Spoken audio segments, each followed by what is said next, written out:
सगळेजण यांना तिथं दाजी म्हणून ओळखतात, सोनू भागवत.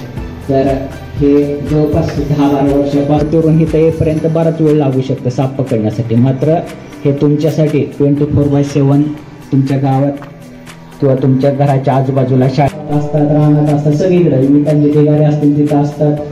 असे सर्वत्र आढळणारे साप आहे. तुमच्या शाळेच्या आजूबाजूला शेती पण आहे, त्या ठिकाणी जो आढळणारा साप आहे गोनद जाती साप.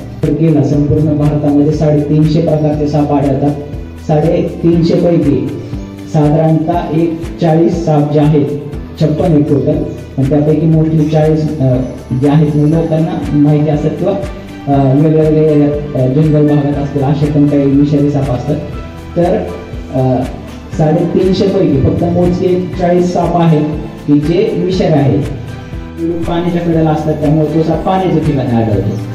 हा साप घरात आढळतो कारण घरात खायला पाली असतात, याचं मुख्य खाद्य पाल आहे. साप घरामध्ये पाली वगैरे खायला भेटतात, त्यामुळं हे साप मोस्टली घराच्या आजूबाजूला घरामध्ये वगैरे आढळत असतात. पूर्णपणे बिनविषारी असा साप आहे. या सापासारखा दुसरा मण्यार जातीचा साप आहे की जो पूर्णपणे काळ्या रंगाचा असतो आणि अंगावर ते पांढरे पट्टे असतात. मराठीमध्ये मण्यार म्हणतो किंवा कांडर असं म्हणतो.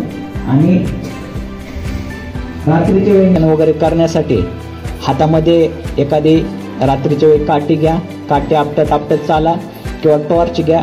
टॉर्च जर चमकवली तर अशा काळपट रंगाचा जर एखादा साप तुमच्या रस्त्यामध्ये असेल, वाटेमध्ये असेल, तर लगेच त्या ठिकाणी तुम्हाला समजू शकतं की हा मण्यार जातीचा विषारी साप आहे. आणि अशा सापांपासून थोडं सावध राहील. 7 ते 8 फुटापर्यंत सापडतो आणि आपल्या परिसरात सापडणारा हा सगळ्यात मोठ्या आकाराचा साप आहे, धामण जाती साप.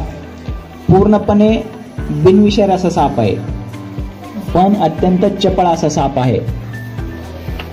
जर तो असा मोकळ्या मैदानात पळत असेल तर आपण त्याच्या मागे पळून तो कधी आपल्याला हातात वगैरे सापडणार नाही, एवढा एकदम चपळ असा साप आहे धामण जाती साप.